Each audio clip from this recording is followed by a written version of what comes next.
March 11ஆம் தேதி, அதாவது இன்னும் ஒரு நாள் தான் இருக்கிறது. யார் சிக்கப் போகிறார்கள்? மோடியா, எஸ்பிஐ வங்கியா, அல்லது பாஜக கூண்டோடு சிக்கப் போகிறதா என்பதுதான். உங்களுக்கெல்லாம் தெரியும், ஒரு வரலாற்று சிறப்புமிக்க தீர்ப்பு, அதுவும் தேர்தல் நெருங்குவதற்கு முன்னரே மதிப்புக்குரிய உச்ச நீதிமன்றம்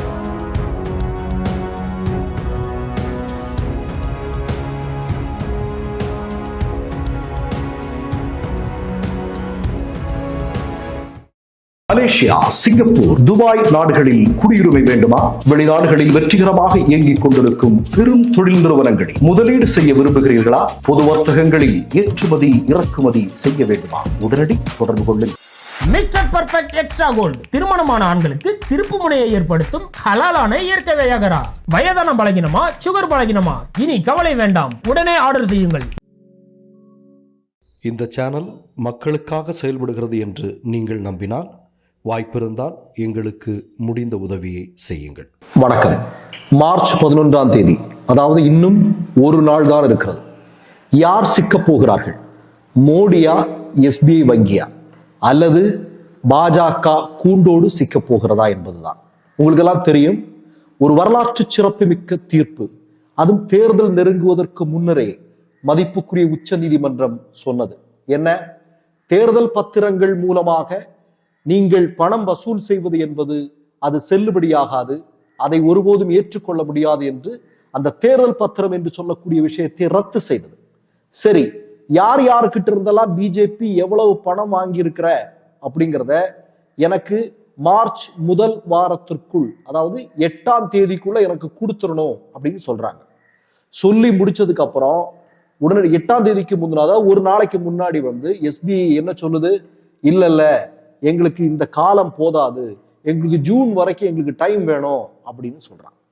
இதுதான் சொல்ற, மோடியும் எஸ்பிஐயும், பாஜகவும் எஸ்பிஐயும் இணைந்து மிகப்பெரிய மோசடியை செய்திருக்கிறார்கள், உலகமே நடுங்கக்கூடிய அளவிற்கான ஊழல் செய்திருக்கிறார்கள் அப்படிங்கிறத மார்ச் 11ஆம் தேதி வரக்கூடிய நீதிமன்றத்தினுடைய செயல்பாட்டின் மூலம் தெரிந்து கொள்ள முடியுமா அப்படின்னு இந்திய மக்கள் காத்து கொண்டிருக்கிறார்கள்.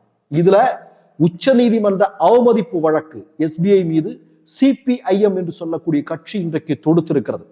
கூடுதலாக என்ன அப்படின்னா, இது உடனடியாக செயல்பாட்டுக்கு வரும் பட்சத்தில் எஸ்பிஐ லைசன்ஸ் ரத்து செய்யப்படும். சரியா? சரி, இப்போ நான் ஒரு செய்தியை சொல்றேன். இப்ப எஸ்பிஐ என்று சொல்லக்கூடிய இந்தியாவுடைய ஒரு பொதுத்துறை வங்கி இல்லையா?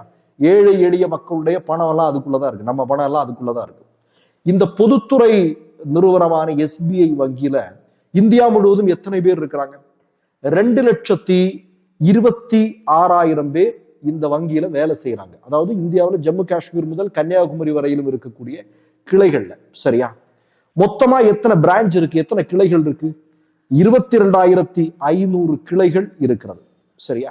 இதுல இந்த தேர்தல் பத்திரத்தை விற்க முடியுங்கிற தகுதியோடு இருக்கக்கூடிய, அல்லது எலக்ட்ரால் பாண்ட் இருக்கக்கூடிய விஷயத்தை விநியோகம் செய்யலாம், கொடுக்கலாம் அப்படிங்கிற அதிகாரம் இருக்கக்கூடிய பேங்க் எத்தனை இருக்கு?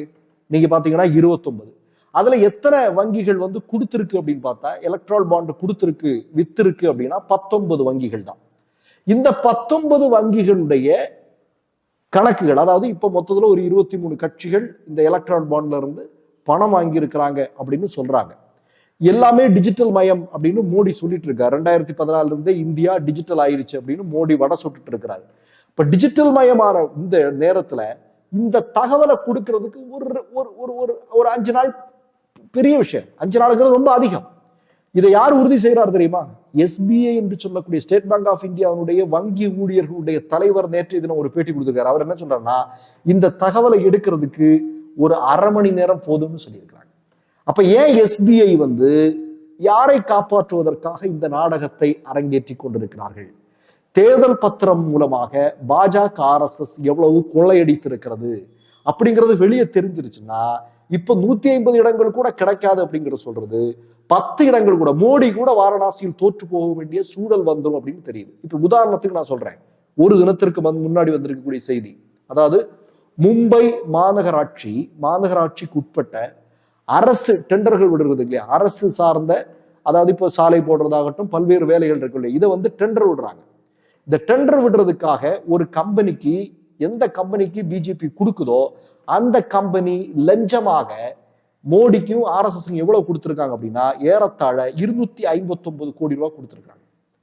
அதாவது மும்பை மாநகராட்சிக்கு உட்பட்ட அரசு பணிகளுக்கான ஒரு டெண்டர் கொடுக்கும்போது அந்த டெண்டர் வாங்கக்கூடிய கம்பெனி மோடிக்கும் RSS பாஜகவுக்கும் 259 கோடி ரூபாய் கொடுத்திருக்கிறதா தகவல் வருது. விளங்குமா? முடிஞ்சுதா? சரி, இப்ப நான் என்ன கேட்கிறேன், இப்ப மோடியும் RSS சேர்ந்து வேதாந்தா கிட்ட எவ்வளவு வாங்கியிருக்கிறான், அம்பானி கிட்ட இருந்து எவ்வளவு வாங்கியிருக்கிறான், அதானி கிட்ட இருந்து எவ்வளவு வாங்கியிருக்கிறான், இன்ன பிற பெரு முதலாளிகள்ட்ட இருந்து எவ்வளவு பணம் வாங்கியிருக்கிறான் அப்படிங்கிறது SBI சொல்ல போகுது. இப்போ ஒண்ணும் இல்லை, வேதாந்தான்னு சொல்லக்கூடிய ஒரு கொலைக்கார கம்பெனி இந்தியாவில் இருக்கு. உங்களுக்கு எல்லாம் தெரியும், தூத்துக்குடியில ஸ்டெர்லைட் போராட்டத்தில் நம்ம மறக்க முடியுமா? இல்லையா? நமக்கெல்லாம் மறக்கவே முடியாது. சாகிற வரைக்கும் தமிழ்நாடு மறக்காது அந்த சம்பவத்தை. அதனுடைய உரிமையாளராக இருக்கக்கூடிய வேதாந்தா என்னென்ன பித்தலாட்டங்கள் எல்லாம் பண்ணா அப்படிங்கிறதெல்லாம் நமக்கு தெரியும். இந்த வேதாந்தா கிட்ட இருந்து மோடி RSS எவ்வளவு பணம் வாங்கியிருக்கிறான் அப்படின்றது தெரிய வந்துடும். தெரிய வந்தது அப்படின்னா தமிழ்நாட்டு மக்கள் அண்ணாமலையை விரட்டி அடிப்பார்களா இல்லையா? பாஜக விரட்டி அடிப்பார்களா இல்லையா? வேதாந்தாத்த கிட்ட இருந்து பணத்தை வாங்கிட்டு இருந்து தமிழ்நாட்டுல நீ தாமரைக்கு ஓட்டு போடணும்னு வந்து கேட்பியா அப்படின்னு தூத்துக்குடியில இருந்து பெரும்பாலான இடங்குள்ள மக்கள் கேள்வி கேட்பாங்களா இல்லையா? இப்படி இந்தியா முழுவதும் இருக்கக்கூடிய மக்கள், இப்போ உங்களுக்கு எல்லாம் தெரியும், மோடியினுடைய ஆட்சியில பல, அதாவது மலைகள் இருக்கக்கூடிய பழங்குடிகள் இருக்கக்கூடிய பகுதிகளில் வந்து சாலைகள் வருது. அதையெல்லாம் திறந்து வைக்கிறார் மோடி. எதற்காக சாலைகள் வருது? இப்ப நமக்கு தெரியும், மக்கள் அடர்த்தியாக இருக்கக்கூடிய பகுதியில், குறிப்பா குஜராத் மாதிரி உத்தரப்பிரதேஷ் மாதிரியான பாஜக ஆளக்கூடிய மாநிலங்கள் அடர்த்தியாக மக்கள் இருக்கக்கூடிய பகுதிகளில் சாலைகள் கேட்பாரற்று கிடக்கிறது. ஆனா பழங்குடி மக்கள் இருக்கக்கூடிய மலைப்பகுதிகளில் சாலைகள் பலார் பலார்னு போடுறாங்க, பளிச்சு பளிச்சுன்னு போடுறாங்க. எதுக்கு போடுறாரு மோடி? எதுக்கு போடுறாங்க பாஜக?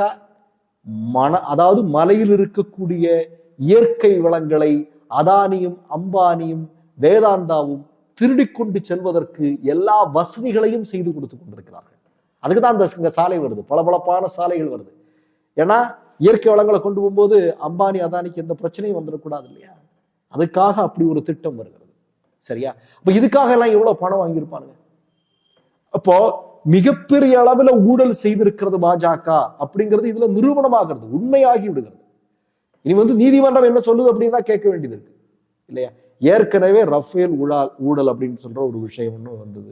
இப்படி ஒரு என்னங்க, இந்த நூற்றாண்டில் இவ்வளவு பெரிய அளவுக்கு ஊழல் செய்யக்கூடிய ஒரு கட்சி உலக வரலாற்றில் இருக்க முடியுமா? முடியாது. இதுதான் சொல்றது, இந்த ஊழல் பணத்தின் மூலமாகத்தான் ஊடகங்களை விலக்கி வாங்குகிறார்கள், காங்கிரஸ் எம்எல்ஏக்களை எம்பிக்களை விலக்கி வாங்குகிறார்கள் இல்லையா? இந்தியாவில் இருக்கக்கூடிய பெரும்பாலான எதிர்கட்சி நபர்களை விலக்கி வாங்குவது இந்த பணத்தின் மூலமாகத்தான். பிறகு மோடியை பற்றி பொய்யான செய்திகளை, மோடியை பற்றி துதிபாடுவதற்கு, மோடியை குறித்து ஒரு வந்து, அதாவது மோடி உண்மையிலே இப்படின்னா அப்படி இல்லை, அதுக்கு எதிரான செய்திகள், அவர் வந்து இப்படிப்பட்டவர், 56 இன்ச்சு, அவர் வந்து விஸ்வகுரு, அவர் இப்படி அப்படி. இன்னைக்கு கூட பாருங்க, காலில் நான் பார்க்குறேன் பத்திரிகையினுடைய முதல் செய்தி என்ன, அதாவது 100 ரூபா மோடி வந்து மகளிர் தினத்துக்கு 100 ரூபா வந்து மோடி வந்து குறைச்சிருக்கிறார் அப்படின்னு. அதாவது மோடி ஆட்சி பொறுப்பிற்கு வரும்போது மன்மோகன் சிங்குடைய ஆட்சி காலத்தில் ஒரு சிலிண்டர் 450 ரூபாய், இன்றைக்கு என்ன 1000 கடந்துருச்சு. வருஷத்துக்கு 100 ரூபாய்க்கு மேல ஏத்தி இருக்கிறாரு மோடி இல்லையா? அப்படி ஏத்தின மோடி 100 ரூபா குறைச்சிக்கிட்டு அதை வந்து ஊடகங்கள் மகளிர் தின வாழ்த்தாக மோடி வந்து 100 ரூபா குறைச்சிருக்கிறார் அப்படின்னு சொல்றாங்க. கேவலமாக இல்லையா? நான் தான் மீண்டும் சொல்கிறேன், வரக்கூடிய திங்கட்கிழமை சிக்கப்போவது மோடியா SBI, 2 பேருக்குள்ள போட்டி இருக்கு. இல்ல 2 பேரும் சேர்ந்தா, இல்ல பாஜக கூண்டோடு சிக்க போகுதா அப்படிங்கிறத ஆவலுடன் காத்து கொண்டிருக்கிறார்கள் இந்திய மக்கள் என்பதில் எந்த விதமான சந்தேகமும் இல்லை. மற்றொரு நிகழ்வில் சந்திப்போம். நன்றி, வணக்கம். மை நேம் இஸ் ரெட் சேனலை சப்ஸ்கிரைப் பண்ணிக்கோங்க. அதுக்கப்புறமா பக்கத்துல இருக்கிற ஜாயின் பட்டனை கிளிக் பண்ணீங்கன்னா ஒரு நியூ பேஜ் ஒன்று ஓப்பன் ஆகும். அதுலயும் ஜாயின் பட்டனே கிளிக் பண்ணிக்கோங்க. அதுல பாத்தீங்கன்னா credit R debit card options இருக்கு. இதுல உங்களுக்கு விசா, மாஸ்டர் கார்டு, ரிப்பே அப்படின்னு 3 ஆப்ஷன்ஸ் கொடுத்துருக்காங்க. அதுல நீங்க எந்த கார்டு சூஸ் பண்றீங்களோ அந்த கார்டோட நம்பர் என்டர் பண்ணிக்கோங்க. அப்புறமா கார்டோட வேலிடிட்டி மந்த் அண்ட் இயரை டைப் பண்ணிக்கோங்க. அடுத்தபடியா உங்க கார்டோட பின்னால CVC கோடுன்னு சொல்லிட்டு 3 நம்பர்ஸ் கொடுத்துருப்பாங்க. அந்த நம்பர் இதுல என்டர் பண்ணிக்கோங்க. அப்புறமா அட்ரஸ் அண்ட் இன்ஃபர்மேஷன் என்டர் பண்ணிட்டு பைங்கிற பட்டனை கிளிக் பண்ணிக்கோங்க. ஒருவேளை உங்க கார்டு நம்பர் இன்வாலிட்னு காமிச்சிச்சுன்னா உங்க கார்டுல இன்டர்நேஷனல் யூசேஜை எனேபிள் பண்ணுங்க.